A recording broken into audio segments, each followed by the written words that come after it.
Okay, congratulations to our swing analysis winner, Rich Murrell, all the way from New York. And guys, if you want to have your chance to win a swing analysis through himself and Andy, go to the Facebook page and enter the competition. Okay, so Rich is as I say, from New York. He's a 7 handicap. Good golf swing, but struggles with his ball striking, so he gets a little bit fat and a little bit thin. And as we can see from down the line, it is a good golf swing. He's pretty much on plane.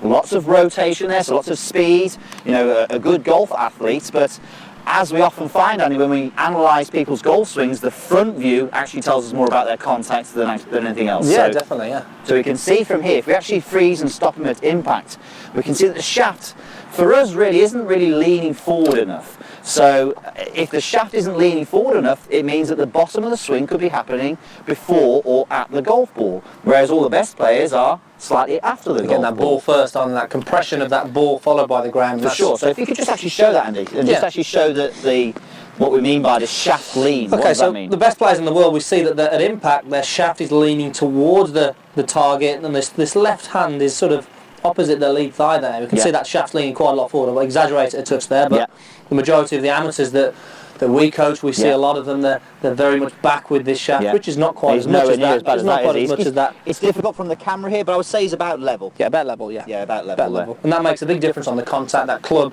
coming slightly downward when it hits the golf ball. And Richard's a pretty straight hitter. You can see from his swing playing is very good, so the contact issue is really letting him down. For sure.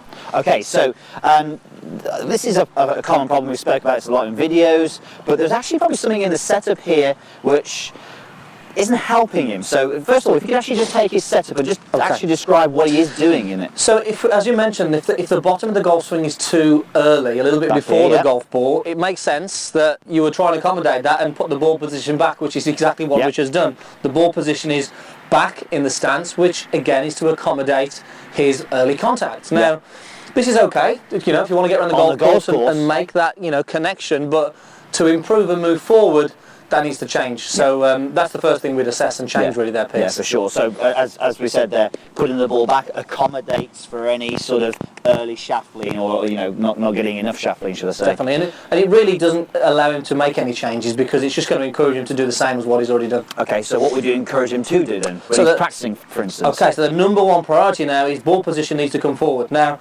ball position, as you can see now here, is much more forward in the stance, left side of the chest, which we like to see it.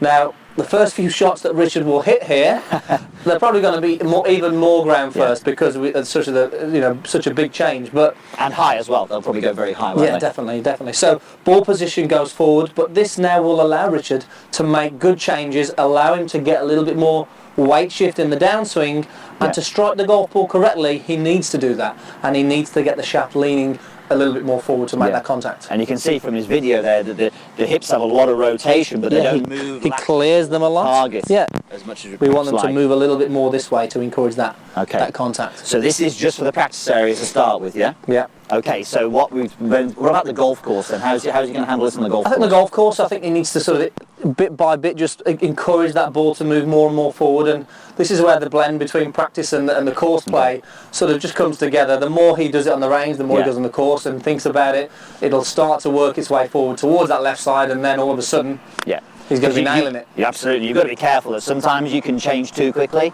and going on the golf course, moving your ball position forward 4 or 5 inches, it's probably not going to make you a better golfer. It'll make you a worse golfer, and then you'll be discouraged from actually making the change in the first place. But as Andy said, put the ball forward in practice, so it encourages you to move, and then gradually do it when you're on the golf course. And eventually you'll be there without even realising it, hopefully. Definitely.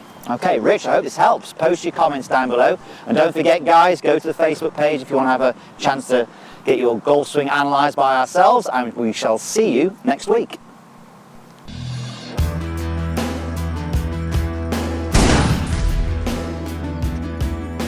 Arms move a lot. A little wrist set there. There's not a lot of body. So we don't see the torso doing a lot of turn. So there's a lot of movement. You can see that you're working really hard at getting the wrist set.